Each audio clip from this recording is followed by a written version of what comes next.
Capítulo 6. Como instruir e guardar os filhos. Do lançamento da semente e do crescimento da planta oriunda da mesma, preciosas lições podem ser ensinadas na família e na escola. Ensine-se às crianças e aos jovens a reconhecerem a atuação de agentes divinos nas coisas naturais, e serão habilitados a alcançar pela fé benefícios invisíveis. Chegando a compreender a maravilhosa obra de Deus no provimento das necessidades de sua grande família e como poderão ser cooperadores seus, terão mais fé em Deus e experimentarão mais de seu poder na vida diária. Por sua palavra, Deus criou a semente, como criou a terra. Por sua palavra, lhe deu força para crescer e multiplicar. Disse: produz a terra erva verde, erva que dê semente, árvore frutífera que dê fruto segundo a sua espécie, cuja semente esteja nela sobre a terra. E assim foi. E viu Deus que era bom. Gênesis capítulo 1, versos 11 e 12. Essa palavra é que ainda sempre causa a germinação da semente. Cada grão que envia suas verdes hastes para a luz do sol declara o maravilhoso poder da palavra pronunciada por aquele que falou e tudo se fez. Mandou e logo tudo apareceu. Salmo capítulo 33, verso 9. Cristo ensinou seus discípulos a orar. O pão nosso de cada dia dá-nos hoje. E apontando as flores, dava-lhes esta segurança: se Deus assim veste a erva do campo, não vos vestirá muito mais a vós? São Mateus capítulo 6, versos 11 e 30. Cristo está constantemente operando para atender a esta oração e cumprir esta promessa. Um poder invisível está trabalhando continuamente para servir ao homem, para alimentá-lo e vesti-lo.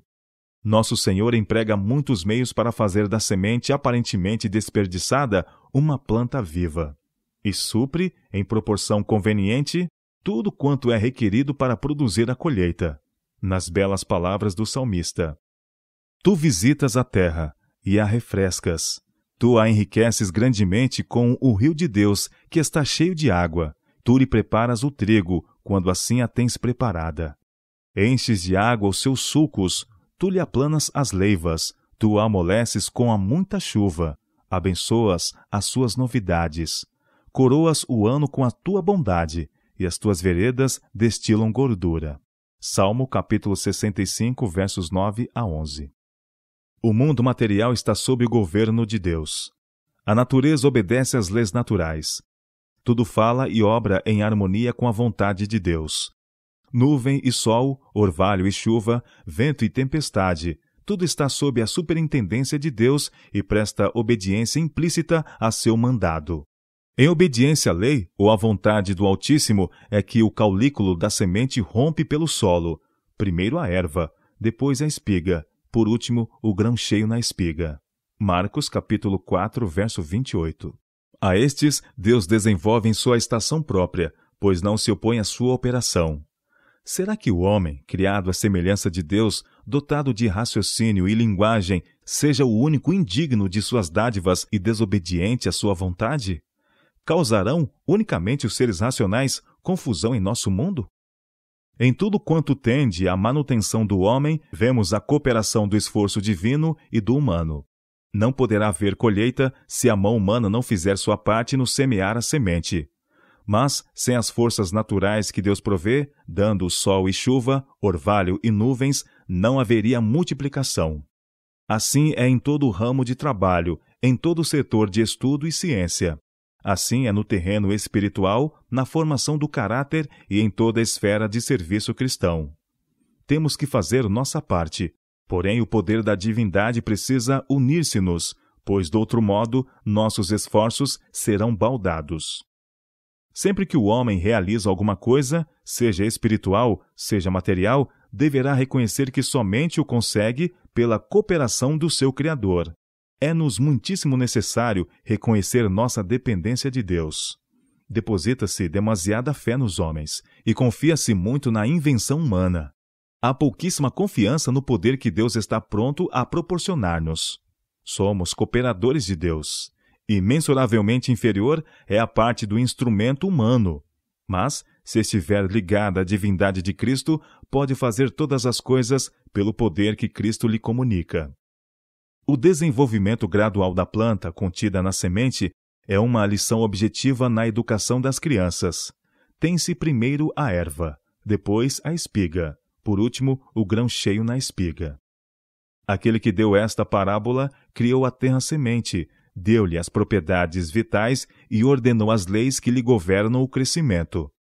E as verdades que ensina a parábola tornam-se uma viva realidade em sua própria vida.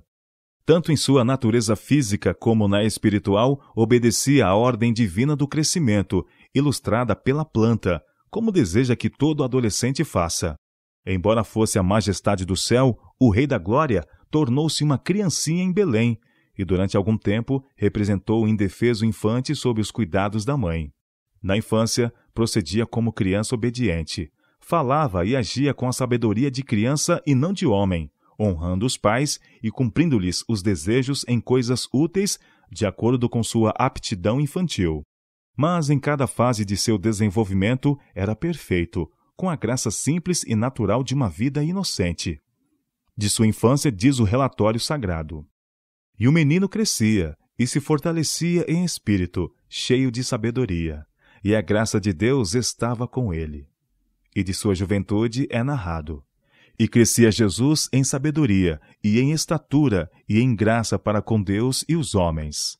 Lucas capítulo 2, versos 40 e 52. Aqui nos é sugerido o dever dos pais e mestres.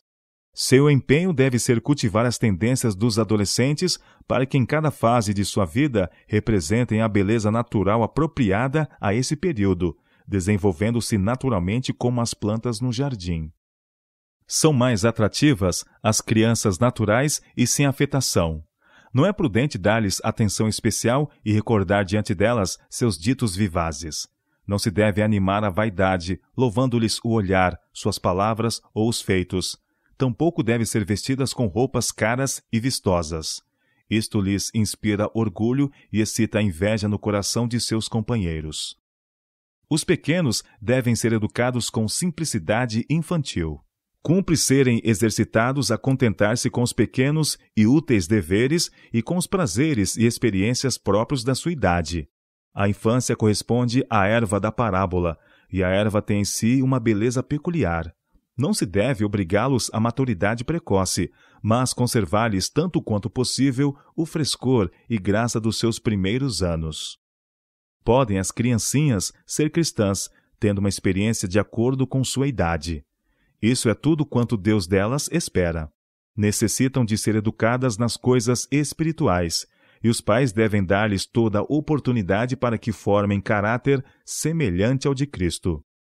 Nas leis de Deus na natureza, o efeito segue a causa com certeza infalível. A colheita testificará do que foi a sementeira.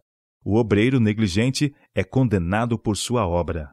A cega dá testemunho contra ele. Assim é nas coisas espirituais. A fidelidade de cada obreiro é medida pelos resultados do trabalho. O caráter de sua obra, quer dirigente, quer lerdo, é revelado pela messe. Assim é decidido o seu destino para a eternidade. Toda semente lançada produz uma colheita segundo sua espécie. O mesmo se dá na vida humana. Necessitamos todos lançar as sementes da compaixão, simpatia e amor, porque o que semearmos, isso ceifaremos. Todo característico de egoísmo, amor próprio, estima própria, todo ato de condescendência consigo mesmo produzirá messe semelhante. Aquele que vive para si está semeando na carne, e da carne ceifará corrupção. Deus não destrói a ninguém. Todo aquele que for destruído, ter-se-á destruído a si mesmo. Todo aquele que sufoca as admoestações da consciência está lançando as sementes da incredulidade, e estas produzirão uma colheita certa. Rejeitando a primeira advertência de Deus, Faraó, na antiguidade, semeou as sementes da obstinação e ceifou obstinação. Deus não compeliu a descrer. A semente de incredulidade que lançou produziu uma colheita de sua espécie. Assim, sua resistência continuou até contemplar o seu país devastado, o gélido cadáver de seu primogênito e o primogênito de toda a sua casa e de todas as famílias de seu reino, até que as águas do mar lhe submergiram os cavalos, carros e guerreiros. Sua história é uma ilustração tenebrosa da verdade das palavras. Tudo que o homem semear, isso também ceifará. Gálatas capítulo 6, verso 7. Se tão somente reconhecessem os homens isso, seriam cautelosos com a semente que lançam. À medida que a semente espargida produz uma colheita, e esta por sua vez é semeada, a seara se multiplica. Esta lei é também verdadeira em relação com as pessoas. Cada ato, cada palavra é uma semente que produzirá fruto. Cada ato de meditada bondade, de obediência ou de renúncia se reproduzirá em outros, e por eles ainda em terceiros. Do mesmo modo, cada ato de inveja, malícia ou dissensão é uma semente que brotará em raiz de amargura, pela qual muitos serão contaminados. E quanto maior número, envenenarão os muitos. Assim a sementeira do bem e do mal prossegue para o tempo e a eternidade. Liberalidade tanto em assuntos espirituais quanto temporais é ensinada na lição da semeadura. O Senhor diz: Bem-aventurados vós, os que semeais sobre todas as águas. Digo isto, que o que semeia pouco, pouco também ceifará, e o que semeia em abundância também ceifará. Isaías capítulo 32, verso 20 e 2 Coríntios capítulo 9, verso 6. Semear sobre todas as águas significa uma contínua distribuição das dádivas de Deus. Significa dar onde quer que a causa de Deus ou as necessidades da humanidade exigirem nosso auxílio. Isto não levará à pobreza. Aquele que semeia em abundância também ceifará. O semeador multiplica a semente lançando-a fora. Assim é com aqueles que são fiéis no distribuir as dádivas de Deus. Repartindo, aumentam suas bênçãos. Deus lhes prometeu suficiência para que possam continuar a dar. Dai e ser-vos-á dado. Boa medida, recalcada, sacudida e transbordando, vos deitarão no vosso regaço. Lucas capítulo 6, verso 38. E mais do que isso, está envolvido no semear e ceifar. Distribuindo as bênçãos temporais de Deus, a evidência de nosso amor e simpatia desperta, no que recebe, gratidão e ações de graças a Ele. O solo do coração é preparado para receber a semente da verdade espiritual. E aquele que provê a semente ao semeador fará com que a semente germine e produza frutos para a vida eterna. Pelo lançar da semente no solo, Cristo representa seu sacrifício por nossa redenção. Se o grão de trigo, caindo na terra, não morrer, disse, fica ele só, mas se morrer, dá muito fruto. João capítulo 12, verso 24. Assim a morte de Cristo resultará em fruto para o reino de Deus. De acordo com a lei do reino vegetal, vida será o resultado de sua morte. E todos os que quiserem produzir fruto como cobreiros de Cristo precisam cair na terra e morrer. A vida precisa ser lançada no sulco da necessidade do mundo. O amor próprio e o próprio interesse têm que perecer. Mas a lei do sacrifício próprio é a lei da própria preservação. A semente sepultada no solo produz fruto, e este, por sua vez, é plantado. Assim se multiplica a seara. O lavrador preserva a sua semente, lançando-a fora. Deste modo, na vida humana, dar é viver. A vida que será preservada é a que é entregue liberalmente ao serviço de Deus e do homem. Os que pela causa de Cristo sacrificam a vida neste mundo, conservá-la-ão para a eternidade. A semente morre para ressurgir em nova vida, e nisto nos é dada a lição da ressurreição. Todos os que amam a Deus reviverão no Éden celestial. Do corpo humano posto na cova para ser reduzido a pó, disse Deus: semeia-se o corpo em corrupção, ressuscitará em incorrupção. Semeia-se em ignominia, ressuscitará em glória. Semeia-se em fraqueza, ressuscitará com vigor. 1 Coríntios capítulo 15, versos 42 e 43. Tais são algumas das muitas lições ensinadas pela viva parábola do semeador e da semente na natureza. Procurem os pais e mestres ensinar estas lições de modo prático. Preparem as crianças mesmas o solo e semeiem a semente. Enquanto trabalham, o pai ou mestre pode falar sobre o jardim do coração semeado com a boa ou má semente, e explicar que, assim como o jardim precisa ser cultivado para a semente natural, o coração precisa ser cultivado para a semente da verdade. Enquanto lançam ao solo a semente, podem ensinar a lição da morte de Cristo, e brotando o renovo, a verdade da ressurreição. Crescendo a planta, pode ser continuada a relação entre o semear natural e o espiritual. A juventude deve ser instruída de maneira idêntica. Deve ser ensinada a lavrar o solo. Será bom que, ligadas com cada escola, haja terras para cultivo. Esses terrenos devem ser considerados a sala de aulas do próprio Deus.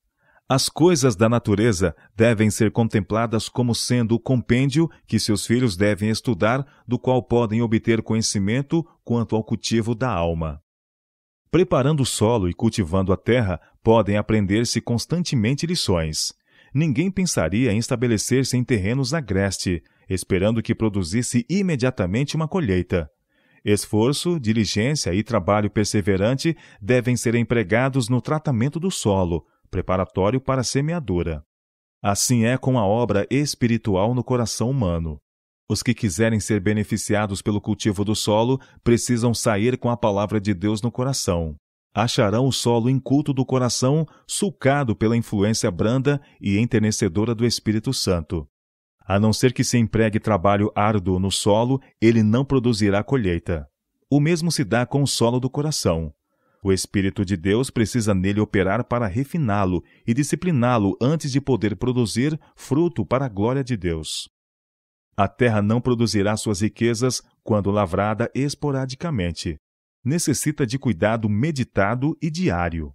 Precisa ser arada frequente e profundamente, com o objetivo de sustar as ervas daninhas que roubam a nutrição da boa semente plantada. Assim, os que lavram e semeiam preparam para a ceifa. Ninguém necessita permanecer no campo entre os destroços de suas esperanças. A bênção do Senhor repousará sobre os que assim cultivam a terra, aprendendo da natureza lições espirituais. Cultivando o solo, o obreiro mal sabe que tesouros serão descobertos diante dele. Conquanto não deva desprezar a instrução que lhe é possível colher das mentes experimentadas e da informação que homens inteligentes têm para fornecer, deve colher lições por si mesmo. Isto é parte de sua instrução. O cultivo do solo provar-se-á uma educação para a alma. Aquele que faz a semente medrar, que vela sobre ela dia e noite, que lhe confere a capacidade de desenvolver-se, é o autor de nosso ser, o soberano do céu, e exerce ainda maior cuidado e interesse em favor de seus filhos. Ao passo que o semeador humano lança a semente para sustentar-nos a vida terrena, o semeador divino implantará na alma a semente que produzirá fruto para a vida eterna.